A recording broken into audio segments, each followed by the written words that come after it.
January 14th, 1945, Rheine Airfield, Germany. A Spitfire pilot watched the Me-262 descend toward the runway. For 12 months, no Allied pilot had caught one. Not in a chase, not in a turning fight, not at any altitude. The jet was simply faster than the laws of aerial combat allowed anyone to defeat. But it had to land somewhere, and Flight Lieutenant Peter Hartley of No. 41 Squadron had stopped trying to catch it. He had started waiting for it instead. What happened in the next 90 seconds would not make the newspapers. It would not be celebrated at Buckingham Palace, but it would quietly rewrite everything the world thought it knew about speed and patience and what it actually takes to outsmart the future.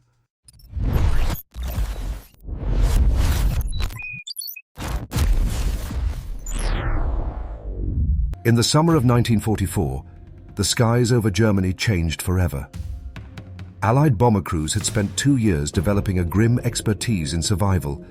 They knew the German fighters, the Bf-109, the FW-190, their tactics, their attack profiles, the angle from which they preferred to strike.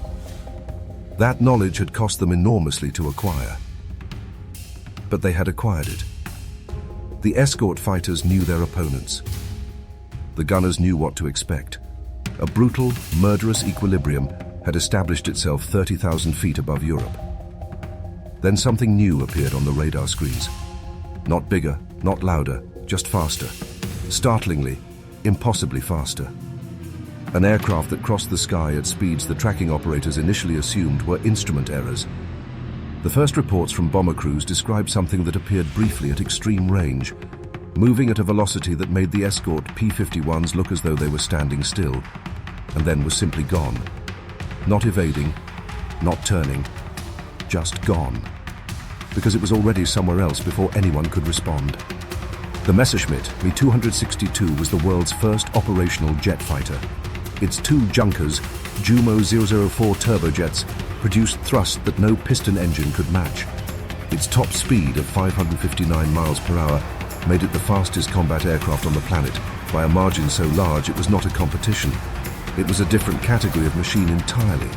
Its 4 nose-mounted 30mm cannons could destroy a B-17 Flying Fortress in a single firing pass, and it could disengage from any Allied fighter at will simply by pointing its nose in a direction and accelerating to a speed that nothing propeller-driven could follow. The Luftwaffe pilots who flew it understood what they had. One Me-262 pilot, Adolf Galland, Germany's most celebrated fighter ace, described the experience of first flying the jet as feeling like being pushed by angels. The aircraft did not feel like an evolution of what had come before. It felt like a different world. For the Allied pilots on the other side of that equation, the feeling was considerably less poetic. Squadron leader Johnny Johnson, one of the RAF's top-scoring aces with 38 confirmed kills, described intercepting a Me-262 for the first time. He saw it. He turned toward it. He pushed his throttle to the firewall, and it simply left him behind, climbing away at a speed that made his Spitfire 9 feel, in his own words, like a very fast bicycle. The question that now consumed every Allied fighter commander was not whether the Me-262 was dangerous. That was established. The question was what, if anything, could be done about it. The RAF designated the anti-jet mission formally in late 1944. Specific squadrons were tasked with what became known as anti-jet patrols. The concept was straightforward, even if the execution was dangerous. Spitfire Waltruding squadrons, the latest and fastest variant of the famous fighter, powered by the Rolls-Royce Griffon engine and capable of nearly 450 miles per hour at altitude, would position themselves near known Me-262 operating airfields. They would wait. They would watch the approach corridors. And when a jet appeared in its landing circuit, slow and committed and following the physics of aeronautics that apply equally to revolutionary and conventional aircraft, they would strike. No.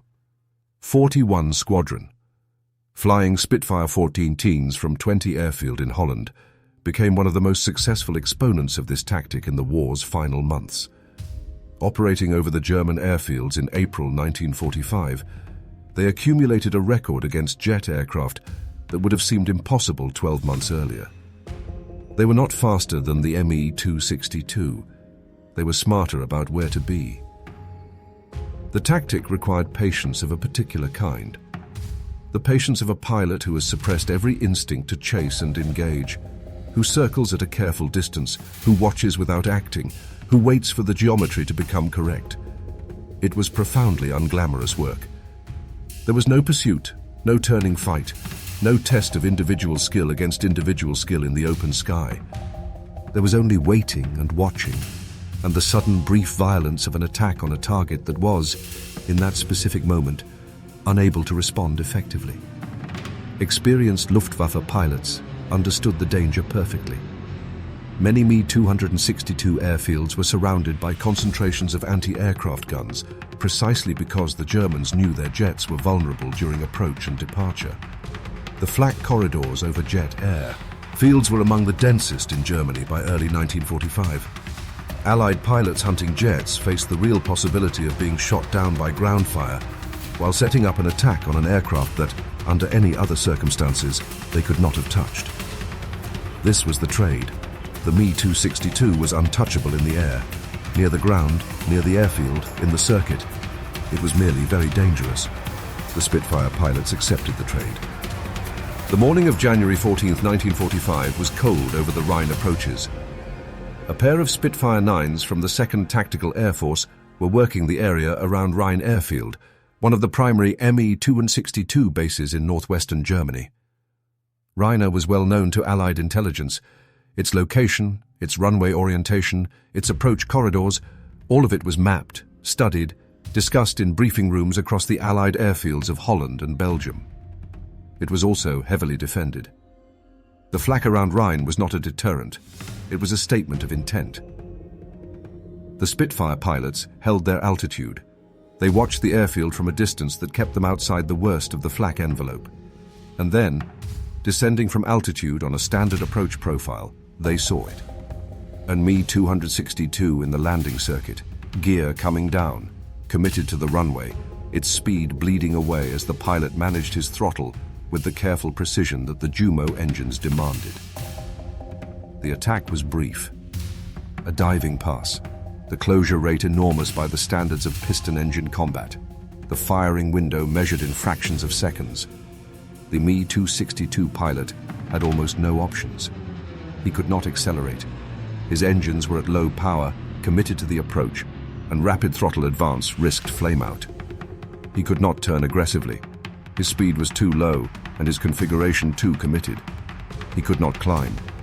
He was, in the language of fighter pilots, trapped in the circuit. The Me-262 was hit. The pilot parachuted safely.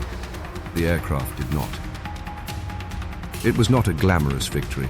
It was not the kind of kill that made it into paintings or recruitment posters. There was no turning fight, no test of pure airmanship against airmanship. Just a Spitfire in the right place at the right time, because someone had studied the problem long enough to understand where the right place was. The Luftwaffe noted the kill. They already knew the vulnerability existed. They had been managing it since the Me-262 entered service.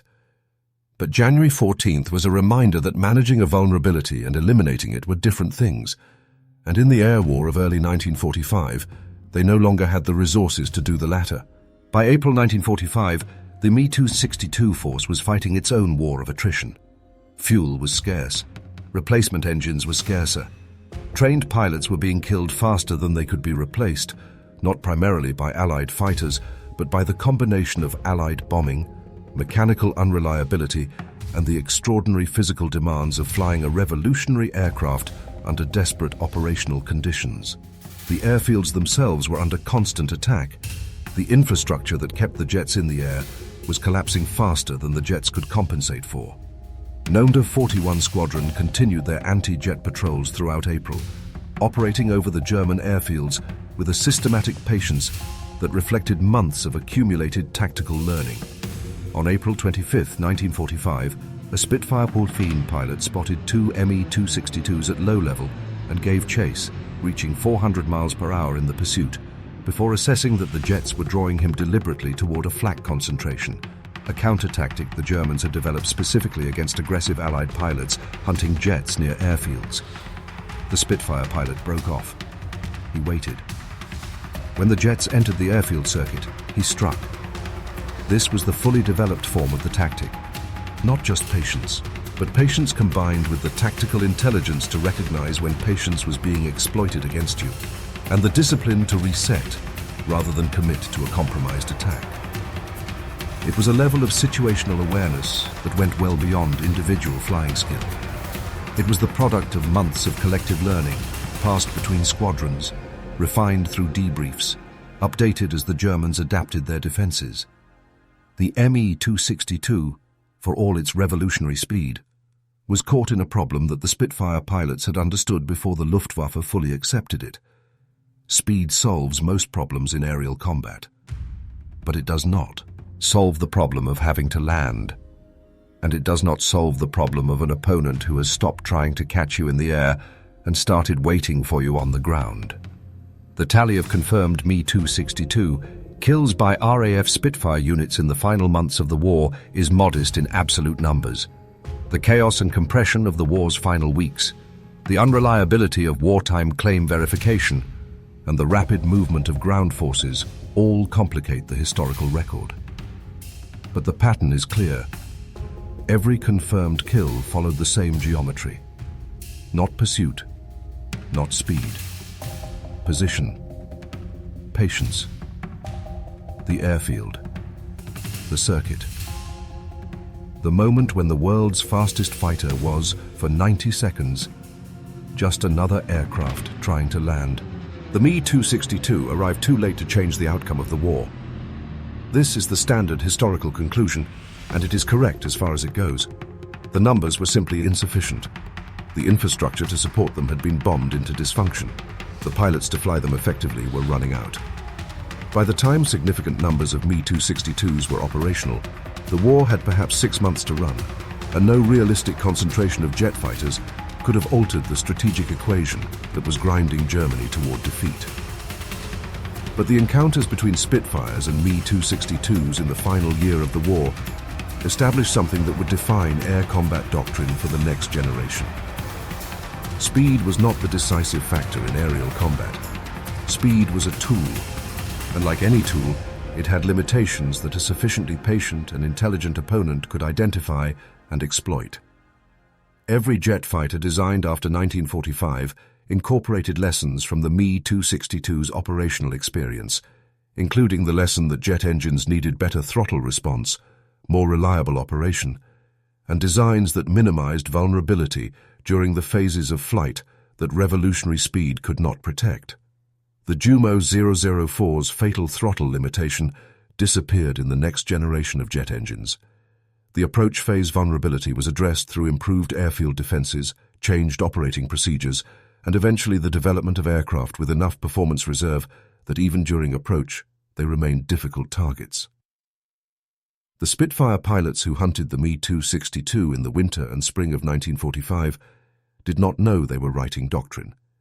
They were trying to solve a tactical problem under operational conditions, using the tools they had, against an aircraft that by every rational measure should have been beyond their reach.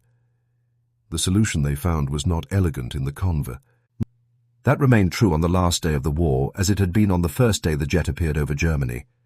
No Spitfire ever caught one in level flight. No Spitfire ever would. But speed was never the point. The pilots of No. 41 Squadron and the others who flew anti-jet patrols in those final months understood something that the designers of the Me-262 had not fully accounted for. Every aircraft, no matter how revolutionary, exists inside the same physics. It has to take off from somewhere. It has to land somewhere. It needs fuel and maintenance and a runway and a circuit and 90 seconds of predictable flight at reduced speed. 90 seconds is a very long time. When you know where to wait,